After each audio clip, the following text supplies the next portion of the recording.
ಏನರೆ ಹಿಂದೂಗಳು ಕುಂಕುಮ ವಿಭೂತಿ ಭಂಡಾರ ಹಚ್ಕೊಂಡು ಇವತ್ತು ನೆಮ್ಮದಿಯಿಂದ ದೇಶನಾಗ ಜೀವನ ಮಾಡ್ತಿದ್ರೆ ಅದು ಆ ಪುಣ್ಯ ಛತ್ರಪತಿ ಶಿವಾಜಿ ಮಹಾರಾಜರಿಗೆ ಸಲ್ತದೆ.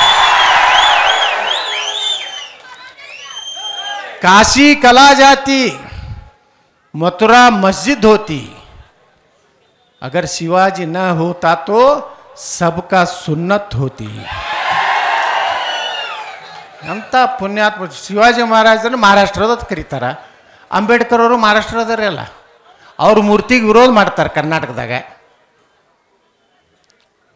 ಎಂತಿಂಥ ಪುಣ್ಯಾತ್ಮರು ನಾವೆಲ್ಲ ಇಟ್ಟು ಜೀವಂತವಾಗಿ ಎದ್ದೀವಂದ್ರೆ ಯಾರು ಮತಾಂತರಕ್ಕೆ ಕತ್ತಿ ಖಡ್ಗಕ್ಕೆ ಅಂಜಲಲ್ಲ ಅವರೇ ಇವತ್ತೆಲ್ಲ ನಾವೆಲ್ಲ ಹಿಂದೂಗಳು. ಯಾರು ಅಂಜಿ ಓಡೋದವರೆಲ್ಲ ಮಕ್ಕಳು ಅವರು. ಅವ್ರು ಅಂಜಿ ಓದೋರ್ಗೆ ಇಟ್ಟು ಸೊಕ್ಕ ಐತೆ ಅಂದ್ರೆ ನಮಗೆ ಇಟ್ಟು ಸೊಕ್ಕ ಇರ್ಬೇಕು. ಅದಕ್ಕೆ ಭಾಳ ಅತಿ ಆಯಿತು ಸಿದ್ದರಾಮಯ್ಯನವರೇ ನಿಮ್ಮದು ತುಷ್ಟೀಕರಣ. ನೀವು ಪಾಪ ನಮ್ಮ ಹಾಲಮತ ಕುರುಬ ಸಮಾಜದವರು ಬದಾಮಿಯಲ್ಲಿ ನಮ್ಮ ಕಡೆ ಬಿಜಾಪುರಕ್ಕೆ ಅಂದ್ರೆ ಕಡೆ ರೇಷ್ಮೆ ಪಟ್ಟಕ ಸುತ್ತಗೋದು ಪದ್ಧತಿ ಐತಿ. ಪಾಪ ನಮ್ಮ ಮುಖ್ಯಮಂತ್ರಿ ನಮ್ಮ ಸಮಾಜದವಾಗ ಎಂತ ಪೇಟ ಸುತ್ತಲಿಕ್ಕೆ ಹೋದರೆ ಭಂಡಾರ ಹಚ್ಚಲಿಕ್ಕೆ ಹೋದರೆ ಹಿಂಗೆ ತೊಗೊಂಡು ಹಿಂಗೆ ಹೋಗಿತಾರೆ. ಮೊನ್ನೆ ಸಾಬ್ರದೊಂದು ಕಾರ್ಯಕ್ರಮ ಆಯ್ತಲ್ಲ ಬೆಂಗಳೂರಿನಾಗ, ಅವ ಸಾಬ ಸ್ವಲ್ಪ ಹಿಂಗೆ ಸ್ಲೋಗಿ ಇಡ್ಲಾಕ್ಕೆ ಹೋಗ್ತಾನೆ. ನಮ್ಮ ಸಿದ್ದರಾಮಣ್ಣನ ನಿನ್ನೆ ಮೈಸೂರು ಪೇಟ ಹಾಕೋಲಕ್ತಾ ಇರಲಿಲ್ಲ. ಯಾವ ಮೈಸೂರು ಮಹಾರಾಜರ ಕಾಣಿಕೆ ಕೊಡುಗೆ ಈ ರಾಜ್ಯಕ್ಕೆ ತಮ್ಮ ಮನೆಯ ಬಂಗಾರನು ಒತ್ತಿಟ್ಟು ಕನ್ನಂಬಾಡಿ ಕಟ್ಟದವ್ರು ಯಾರು?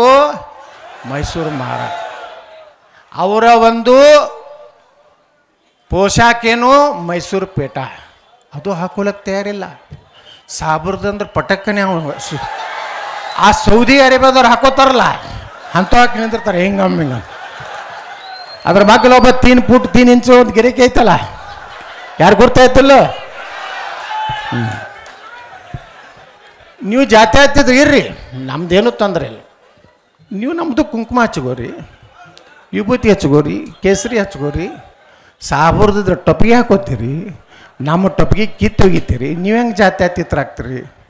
ಅದಕ್ಕೇನಾಗ್ಬಿಟ್ಟಿದೆ, ಅವ್ರು ಏನು ಮಾಡಿದ್ದು ನಡಿಲಕತ್ತೈತಿ ರಾಜ್ಯದಾಗ. ಅವರು ನಮ್ಮ ಕಲ್ಲು ಒಗಿತಾರೆ, ನಮ್ಮ ಮೂರ್ತಿ ಭಗ್ನ ಮಾಡ್ತಾರೆ,